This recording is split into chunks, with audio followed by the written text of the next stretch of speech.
Hello, I'm Pommy. Welcome back to my channel. So today I really want to talk about some very recent releases, specifically cozy game recent releases that I have played, and I have been sent review keys for all of these. So this is my sort of cumulative review video. So I want to talk about all of them and kind of tell you my thoughts and just in general what they're about, so you can maybe check it out for yourself and see if you're interested in any of these if you haven't played them yet, or maybe they weren't even on your radar yet, who knows. Some of these I do believe are also on sale, as you know if you're familiar with this channel. We do love a good sale on here as well. I would definitely recommend to check it out. I have games that are available both on Nintendo Switch and on Steam. I'm pretty sure like almost all of these are available for both platforms. So let's start off with a banger that I have already talked about before, and my last video was completely dedicated to this game actually, and it's Fae Farm. So Fae Farm released at the beginning of this month, September, and it released both on Nintendo Switch and on PC Steam. So I am playing it personally on my Steam Deck and it runs amazing. I have heard some like mixed opinions on the Switch. To me it looks fine just watching other people play, but people have noticed some quality differences, which is usually the case with the Nintendo Switch. It's just not as strong of a console, whatever, so it can handle stuff graphically as well as the Steam Deck or a PC. So if you have a Steam Deck, then I would definitely recommend to get this game on Steam. It's also cheaper to get on Steam. You could also opt to go for the non-deluxe version. And I also have to say that I love this game on console. You can tell that they really kept that in mind. So the controls, in my opinion, are actually better on the Steam Deck than they are on PC, if that makes sense. But yeah, Fae Farm is just adorable, so cute. I still have lots of this game left to play, and I can't wait to see like the actual more Fae aspect of it. You start out with your very cute own little character, and you decide to make your way to Azoria, and you're like the only one that can get there because Azoria is kind of like plagued by whirlpools, so every ship is like crashing. They have like a very active volcano. There's mysterious thorns popping up on the island everywhere, and so that has to do more with the quest related stuff. So there's lots of quests to do in this game, like so many, and it's really like I would say the main portion of the game as well. Of course, there's farming. It's called Fae Farm. You have your own little homestead. You can raise your own cute magical like creatures. You have something that resembles a rabbit and something that resembles a chicken as your animals that you start out with that you can have on your farm. You can do cooking, foraging, fishing, bug catching, all of that stuff. Just like the main thing that I really enjoy about this game is its charm, its aesthetic. It looks super pretty. It's just incredibly cute and inviting and very magical. So that's what I definitely like most about the game. What I don't love as much is that the NPC and the dialogue is very lacking. If that's not something that bothers you, then I think you're really gonna enjoy this game. If you especially just love the whole like farming aspect of it, the whole quest aspect, then I think you're gonna enjoy it. If you're like me and you always love NPCs and like befriending them and all of that stuff, then you might be a little bit disappointed in that, but it still does not deter me from really enjoying my time with it. Okay, the next game on my list is Tiny Witch. Unfortunately, this is the only game that I haven't been able to test out on Steam Deck yet, so I can't yet tell you how it runs, but I will definitely update you in a future video about that. So the first thing that I have to say about Tiny Witch is the adorable art style. I am always a sucker for a cute pixel art style, especially if it has this more like muted colors and a certain like color palette that Tiny Witch has specifically. And I'm also a sucker for witchy games, so you already have me there. So in Tiny Witch, you are actually a little witch who is left in charge of a magic wizard store, which is located in like this town that also has a lot of dungeons as well. So you get to learn new spells and recipes, and you also have to get all of your minions ready, and it's sort of like a shopkeeping feature there as well. So you can create your own little minions by mixing all of your ingredients at this alchemy table, and then you have to deliver them to the customers and like the way they requested it and in time, or otherwise there's like this penalty waiting for you. So it has that sort of like Diner Dash kind of feeling if you used to play that as a kid. I did, and I used to always love that. This sort of like not resource management, more like time management and stuff like that. You just get to run your own cute little witchy shop, and it's very adorable. But I will check back in with you guys later to let you know how it runs on Steam Deck. This is the only game that I haven't been able to test out handheld yet, unfortunately. And I will double check, and if it's not outro, I'll put something on the screen, but I'm pretty sure Tiny Witch is only available on Steam and not on Nintendo Switch. This might be one of the only ones, this one and maybe another one, that it's not available on Switch. The other ones are. Like I said, Fae Farm is available both on the Nintendo Switch and on Steam. So next up on my list is Sproutvalley.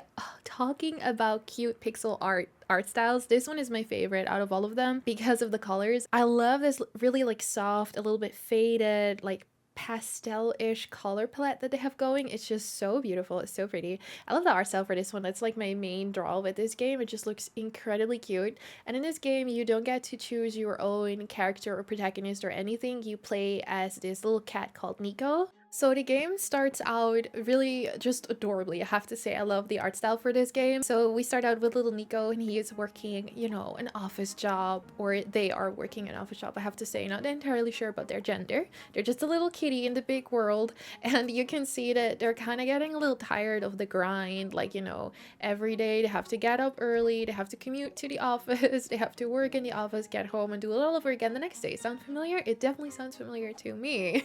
They were just getting a little fed up with it, and then they opened this like nature nurture whatever magazine and saw an ad for a plot of land that was for sale. So they just went like, okay, let me call this and his adorable little penguin guy or whatever and be like, hey, I want to buy this plot, how much is it? And it's a little shady because the penguin dude is like 200,000 coins, and Nico's like, I don't have that money. And then they're like, okay, what kind of money do you have? And Nico's like, 30K. And the penguin's like, perfect, let's do it. So, you know, not sure about the business practices there, but then Nico just goes and leaves and he moves to this farmland that they just purchased with a cute little cottage on there, and just you can go to town. So you can play as Nico and you get to fish, you get to chop wood, forage for resources, you get to garden, of course, and it's just super, super cute. I would have to say this is more of like a smaller game, so it's not like a super grandiose plot, there's not many quests that you can do or whatever, but it's just adorable and it's super relaxing. I would definitely say try and get this one on sale if you can. I think it will be really worth a sale price specifically. It's not that expensive to start out with. I think full price it's like 13 euros or something. So honestly, you know, it's an affordable indie game and it's just adorable. I just love the art style for it. It's just so cute. And this is one where if you really feel like, I know I have it sometimes, if you just really feel anxious and or tired or whatever, and you don't want to focus on something that's going to take too much of your brain power,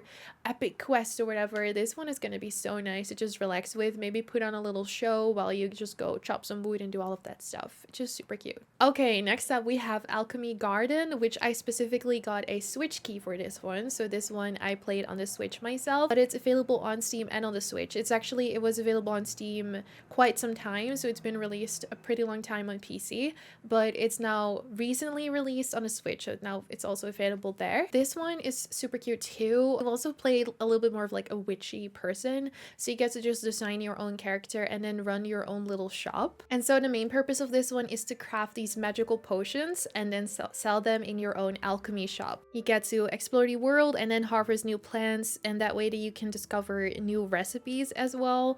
And then there's this little garden that you can take care of as well, and there's a little bit of decoration. You can fix up your own home, all of that stuff. So definitely like the basics of a really fun and cute game are there. I just have to say that I think the graphics and the way you move around are a little bit clunky. Definitely making my own character on the Switch was kind of hard. I kept wanting to change my hair color, but it wouldn't let me. It would just change my hair instead. It was like a whole hassle. And then once I finally got to changing my hair color, I didn't really like any of the colors because there was no hair texture or anything, so it was just this super bright blob on top of my head. So I would say visually this is not my favorite game of all time, although it is very, very cute. Again, I would say this is one where you get to just relax, run your own little shop, do some management stuff that is just super good to take your mind off things. And I would say this is one that you should definitely get on sale if you can do so. It runs well on the Switch, but I would have to say I don't think it's entirely optimized. Like for example, menus are super, super small lettering, so Steam Steam Deck is also saying that it's like playable on Steam Deck. It's like the orange one, so it's like playable, but it's not perfect. And I think the menus have a lot to do with that because the letters are so small, so it's not super accessible, especially for people that have trouble reading smaller letters. So keep that in mind. If you can, I would say maybe try and play this on PC because I feel like it's gonna run the best on PC. But I've only been able to play it on Switch, so I'm not entirely sure. But the idea of just like tending to your own garden and then using the stuff from your garden to make your own magical little potions and then sell them in your shop is super cute, and I wish I could do that in real life. And the last game on my list is another Switch game, which I'm pretty sure it's also on Steam. Let me check. It is indeed, and it's Rune Factory 3 Special. I am so like, thank you Marvelous for giving me this key. What the heck, I'm feeling so blessed that I got a review key for this.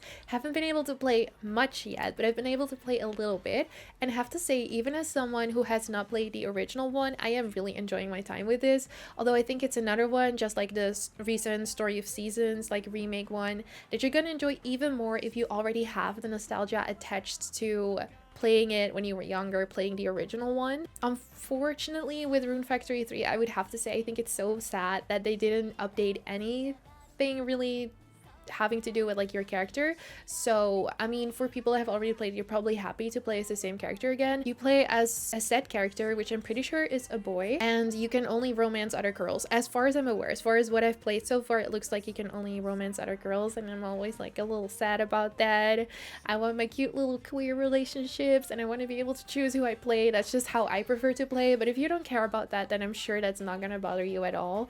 And of course, it just has the classic really fun, really engaging Rune Factory mechanics. You know, you can farm and level up your relationships with NPCs and choose one to marry, but you can also fight monsters and kind of do more dungeon-like stuff, so it has a little bit of something for everyone. And this is also an interesting one because your main character, Micah, is like this half monster, half human person, and it's sort of like this bridge between humans and monsters. I mean, Rune Factory is kind of known for blending like RPG but also farming sims and more cozy stuff together very, very well. So I think you're just really gonna enjoy this one, regardless of if you've played it before, but I think it will hit especially right for you if you have played this one before. So yeah, that's it. Those are my 5 games that I have played over the past weeks that have recently released as well.